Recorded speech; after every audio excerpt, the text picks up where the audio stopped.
بسم اللہ الرحمن الرحیم۔ السلام علیکم۔ ہماری شادی کو 5 سال ہو چکے تھے، مگر ابھی تک ہم اولاد جیسی نعمت سے محروم تھے۔ ایسا نہیں تھا کہ ہمارے بچے نہیں ہوتے تھے، بلکہ جب میں امید سے ہوتی تو کوئی نہ کوئی ایسی پیچیدگی ہوتی اور بچہ ضائع کرنا پڑتا۔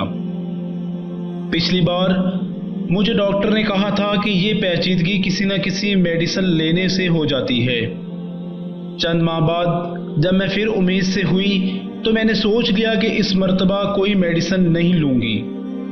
ایک صبح میری آنکھ ذرا جلدی کھلی تو کچن میں چلی آئی۔ مجھے پتا تھا کہ میرا شوہر ناشتہ بنا چکا ہوگا۔ میں ناشتے میں کافی لیتی تھی، اس لیے میرے شوہر نے میرے لیے کافی بنا رکھی تھی۔ میں نے پیار سے دیکھا، مگر سامنے کا منظر دیکھ کر میری محبت نفرت میں تبدیل ہو گئی۔ میرے شوہر نے جیب سے ایک گولی نکالی اور میری کافی میں ڈال دی۔ یہ کیا؟ میرا اپنا شوہر ہی میرے بچوں کا قاتل نکلا۔ میرا نام مہناز ہے۔ میرا شوہر ایک میڈیکل سٹور چلاتا تھا۔ ہمارا اپنا گھر تھا۔ ہماری زندگی میں اولاد کے علاوہ کسی چیز کی کمی نہیں تھی۔ میرا شوہر بھی مجھ سے بہت پیار کرتا تھا۔ جب میں دکھی ہوئی تو وہ کہتا کہ بچوں کے بغیر بھی ہماری زندگی اتنی خوبصورت ہے، مگر میں اس کی باتوں سے نہ بہلتی اور کہتی کہ کم از کم ایک بچہ تو ہونا چاہیے۔ میرا شوہر سٹور پر جاتا اور بیچ میں 3-4 چکر ضرور لگاتا، مگر اس کے باوجود مجھے گھر کاٹ کھانے کو دوڑتا۔ میں پڑوسن کے گھر جھانک کر دیکھتی تو رونے لگ جاتی۔ وہ صبح صبح بچوں کے پیچھے بھاگ رہی ہوتی۔ ایسے میں اسے خالی خالی نظروں سے دیکھنے لگتی۔ میرا بچہ بھی ہوتا تو اس وقت میں بھی اس کے پیچھے بھاگ رہی ہوتی، مگر اس وقت میرے پاس کوئی نہ تھا۔ ہائے، میں کیا کروں؟ میں نے ان 5 سالوں میں بچے کے لیے ہر ڈاکٹر کے پاس علاج کروایا تھا، یہاں تک کہ میں آملوں سے تعویذ تک لے آئی، مگر کوئی فائدہ نہیں ہوا۔ میری یہ حرکتیں دیکھ کر میرا شوہر مجھے ڈانٹ دیتا، دیکھو مہناز، ڈاکٹر نے ہم دونوں کے چیک اپ کیے اور کہا کہ ہم میں کوئی خرابی نہیں، اس لیے تم ان ڈاکٹرز اور جیلی پیروں کے پاس جانا چھوڑ دو۔ یہ سن کر میں ان کی طرف دیکھنے لگ جاتی، مگر کیا آپ کو بچہ نہیں چاہیے؟ وہ میرا سوال سن کر غصے میں آ جاتا۔ میں سوچتی کہ یہ کیسے سوچ لیتی کہ اسے بچے کی خواہش نہیں، باپ بننا ہر مرد کی خواہش ہوتی ہے۔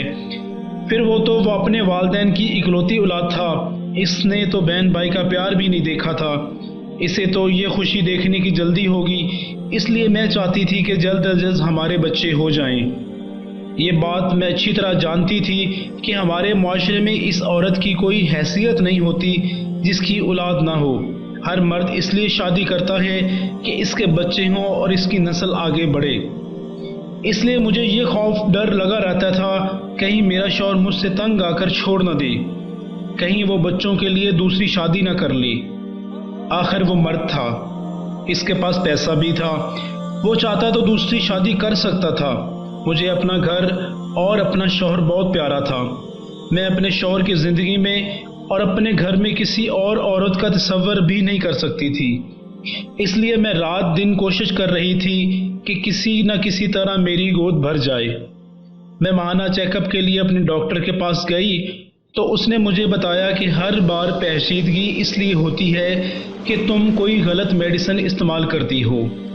میں نے سوچ لیا تھا کہ اس بار ڈاکٹرز کی ہدایت پر عمل کروں گی، چونکہ میں بچے کے لیے اتنی جذباتی ہو چکی تھی کہ مجھے جو کچھ کھانے کو دیتا میں یہ سوچ کر کھا لیتی کہ شاید اس کے اثر سے میری اولاد ہو جائے۔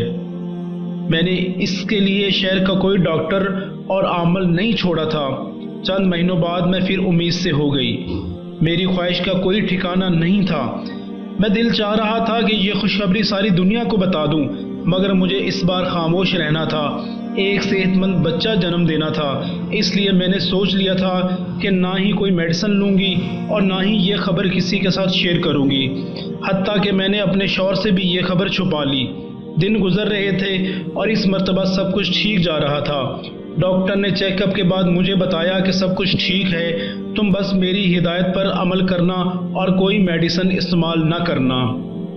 ان دنوں میں بہت خوش تھی، دل چاہتا تھا کہ اپنے شوہر کو یہ خبری سنا دوں، اب مجھے سے رہا نہیں جا رہا تھا، وہ بھی یہ سن کر بہت خوش ہوگا، مگر مجھے ابھی بھی یہ بات سب سے چھپانی تھی، اس بار میں کوئی رسک نہیں لے سکتی تھی۔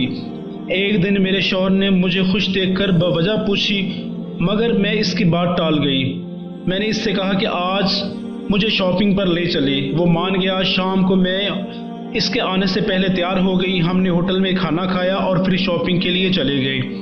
وہ اپنے لیے شرٹس دیکھنے لگا جبکہ میں بچوں کے کپڑے دیکھنے لگی۔ جب ہم شاپنگ کر کے آئیں گے تو ہمارے ساتھ ہمارا بچہ ہوگا۔ میں نے اسی خوشی میں بچے کے کپڑے بھی خرید لیے۔ میرا شوہر میری طرف آیا اور دیکھتے ہی چونک گیا۔ میں نے پہلی بار یہ سب دیکھ کر اس کے چہرے کا رنگ تبدیل ہو گیا۔ یہ کیا، یہ سب کیا، کہیں پھر سے؟ اس نے فوراً میرے پیٹ کی طرف دیکھا۔ میں جلدی سے دوپٹہ پھیر لیا۔ ارے نہیں، یہ بس یوں ہی اپنے دل کی تسکین کے لیے خرید لیا ہے۔ میں نے اسے مطمئن کرنا چاہا اور وہ ہو بھی گیا، مگر نہ جانے کیوں رات کو بستر پر لیٹے لیٹے وہ کھوئے انداز میں میرے پیٹ پر ہاتھ پھیرتا رہا۔ مجھے ایسا لگ رہا تھا کہ وہ یہ خبر جان چکا ہے، مگر میں خاموش رہی۔ وہ بھی چپ چاپ سو گیا۔ صبح میری آنکھ جلد کھل گئی، کچن میں کھٹ پٹ کی آواز آئی۔ یقیناً میرا شوہر ناشتہ بنا رہا تھا۔ پچھلے کئی سالوں سے یہ میرے لیے ناشتہ بنا رہا تھا۔ پچھلے کئی سالوں سے میرے شوہر کا معمول تھا کہ وہ خود ہی اٹھ کر ناشتہ بنا لیتا اور وہ ناشتہ کرنے کے بعد اسٹور پر چلا جاتا اور جانے سے پہلے میرے لیے بھی ایک کپ کافی بنا کر مجھے جگا دیتا۔ یہ سوچ کر مجھے اس پر پیار آنے لگا۔ میرا شوہر مجھ سے اتنی محبت کرتا ہے۔ ان 5 سالوں میں ایک بار بھی مجھے اپنے شوہر نے بچہ نہ ہونے پر کوئی طعنہ نہیں دیا۔ اس نے کبھی نہیں کہا کہ وہ مجھ سے تنگ آ چکا ہے یا اسے بچہ چاہیے تھا یا پھر وہ دوسری شادی کرنا چاہتا ہے۔ میں خوش نصیب تھی کہ مجھے ایسا پیار کرنے والا شوہر ملا تھا جو ہمیشہ کی طرح آج بھی میرے ساتھ کھڑا تھا اور میرے لیے کافی بنا رہا تھا۔ میں نے اسے پیار سے دیکھا، مگر سامنے کا منظر دیکھ کر میری محبت نفرت میں تبدیل ہو گئی۔ میرے شوہر نے جیب سے ایک گولی نکالی اور میری کافی میں ڈال دی۔ وہ چمچ کی مدد سے گولی حل کرنے لگا۔ میرا اپنا شوہر ہی مجھے میڈیسن دے رہا تھا۔ میں کبھی ماں نہ بن سکوں۔ میں تیزی سے اپنے کمرے کی طرف بڑھی اور بستر پر لیٹ گئی۔ تھوڑی دیر بعد میرا شوہر اندر آیا اور اس نے کافی کا کپ سائڈ ٹیبل پر رکھا اور میرے ماتھے پر پیار کر کے کہا، یہ کافی پی لینا، اور چلا گیا۔ میں اس کے جاتے ہی اٹھ بیٹھی۔ مجھے یقین نہیں آ رہا تھا کہ میں نے ابھی جو کچھ دیکھا وہ سچ تھا، لیکن وہ ایسا کیوں کرے گا؟ تبھی میں سوچ میں پڑ گئی۔ کچھ دیر بعد وہ کافی لے کر ڈاکٹر کے کلینک چلی گئی۔ میرا دل یہ بات تسلیم نہیں کر رہا تھا، اس لیے میں کافی ٹیسٹ کروانے کے لیے بھیج دی۔ کچھ دیر بعد ٹیسٹ کی رپورٹ آئی تو میری رہی سہی امید بھی ختم ہو گئی۔ واقعی یہ دوائی اسی کام کے لیے استعمال کی جاتی تھی۔ اب اس میں کوئی شک نہیں رہ گیا تھا کہ میرا اپنا شوہر ہی میرے بچوں کا قاتل تھا۔ وہی ایسی دوائیاں مجھے ملا کر کھلا رہا تھا کہ میں کبھی ماں نہ بن سکوں، مگر کیوں؟ یہ سوال اب بھی ایک معمہ بنا ہوا تھا۔ میں وہ رپورٹ لے کر گھر آ گئی۔ میں نے سوچ لیا کہ میں اس سے اس بات پر ضرور پوچھوں گی کیوں وہ اپنے ہی بچوں کا قاتل بن گیا تھا۔ شام ہوئی تو میرا شوہر گھر آ گیا۔ وہ بہت خوش دکھائی دے رہا تھا اور میں خاموش رہی۔ اس نے مجھ سے بات کرنے کی کوشش کی تو میں نے رپورٹ اس کے سامنے پھینک دی۔ ارے بھائی، یہ کس کی رپورٹ ہے؟ وہ مسکرایا اور رپورٹ پڑھنے لگا۔